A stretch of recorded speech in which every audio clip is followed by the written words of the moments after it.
Hey, welcome everybody to the lending report for June 27th, 2025. Already halfway through the year.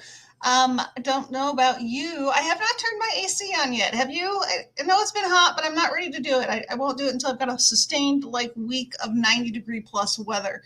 Feel like it's coming soon. We'll see. Hey, but let's get into it. This week, actually, a pretty good week for MBS markets. Really, the past month, we have progressively made up ground, and I'll show you that later. But we'll start with our normal mortgage applications. Purchases up, or actually down 0.4% activity wise. Refinances up 3%. And right now, refinances are making up 38% of the activity with applications at this time for mortgages. Jobless claims, those filing for the first time, down 10,000 in the comparison for week over week. Continuing claims up 37,000 though. So what we're seeing here with the job market as well, we're not seeing a drastic influx of applicants for benefits. We're not seeing anybody fall off those benefits very quickly. So what that suggests is that it's harder to find a new job in this current job market than what might be construed out there. Everybody's saying that it's a good economy, lots of jobs to be had.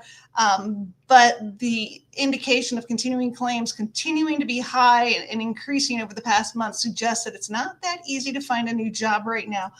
This week, we also got third quarter GDP, or excuse me, the third reading for the first quarter GDP came in at a negative 0.5%. Not that good. That does show slowing in the economy, because the second reading we were at a positive 1.2%.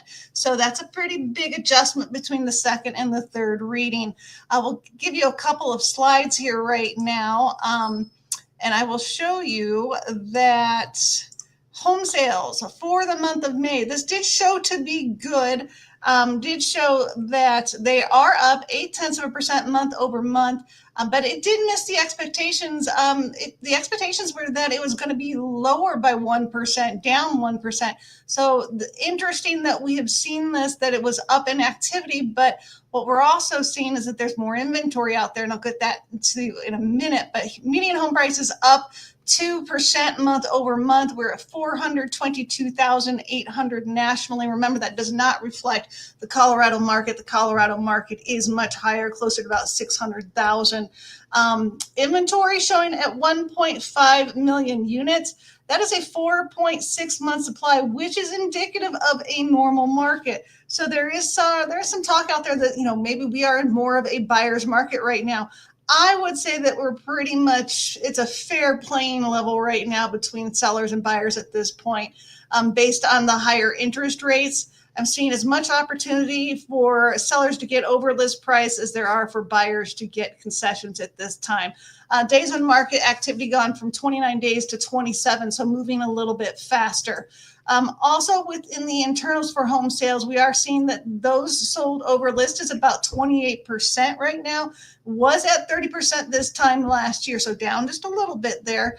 First-time home buyers making up 30% of the buyers out there. Cash buyers making up 27%, and investors hanging in there at 17%. But what to note here right now is that the distressed sales, those home in foreclosure, have jumped up from 1% to 3% right now. So this is really a sign of consumer weakness right now. Those people not being able to make mortgage payments right now and having to foreclose on their properties, which is really unfortunate.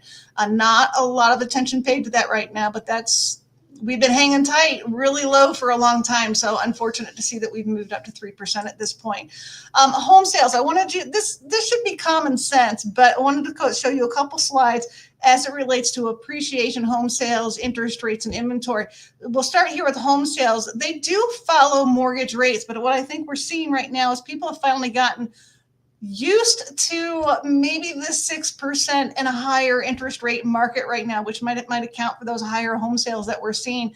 Because you can see that as mortgage rates are really low back in 2021, 22, you see that inventory, that home sales were really, really high, because you could get a steal on an interest rate and make those mortgage payments and housing payments really quite nice relative to home prices in Colorado. Now that we've seen the inventory really drop off and the mortgage rates go higher, we are not seeing the same amount of sales. But it is nice to see that right now inventory is up. So now if we follow appreciation versus inventory, this should as well be kind of common sense. But as we hear people talking about how it's more of a buyer's market right now, I really wanted to kind of look at this slide here. And you can see at the very end, yeah, we're a bit closer. So I'd say that we're kind of normalized. But when you see the green line, which is the home appreciation versus the inventory line, which is the blue line, this is not uncommon that when inventory is really low, that appreciation is going to be high. Because you have more people fighting over the same product, so that drives appreciation. Right now, as we move into this tighter market where we've got a little bit more inventory, but interest rates are still high, but we still have a lot of interest out there, we're seeing it level out. And you can even see really how that's justified in 2021 and 22, when the inventory was super low, the home appreciation skyrocketed because there was so little inventory, but a much larger demand than what was available out there really drove that appreciation. And then also we did get PCE this today. PCE, the headline number came in positive 0.1%. The core number came in at a positive 0.2%. But what I wanted to point out within this report was the income and spending for May. It did show that personal income was down a negative 0.4%. And while some might poo-poo that, really the reason for this was because in April, there was a one-time payout by Social Security called a true-up, and it inflated the income for that month for people. So when you compare April against May, which did not have that payout, it's why May looks a little bit lower. However, if you do look at personal spending, it is down 0.1% month over month. So that does suggest people spending a little bit less money, and the savings rate did drop from 4.9% to 4.5%. So let's take a look at the MBS charts for you right now. We'll see where we're at.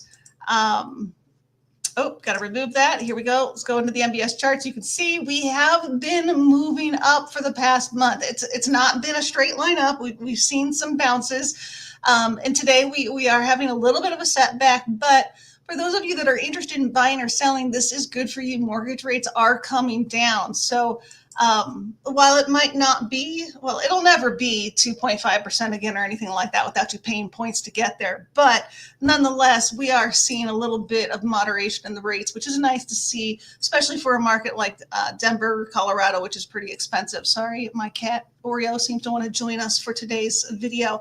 That is all I've got for you. I hope you had a great week. I probably won't see you next week unless there's some major news next week, because it is the 4th of July.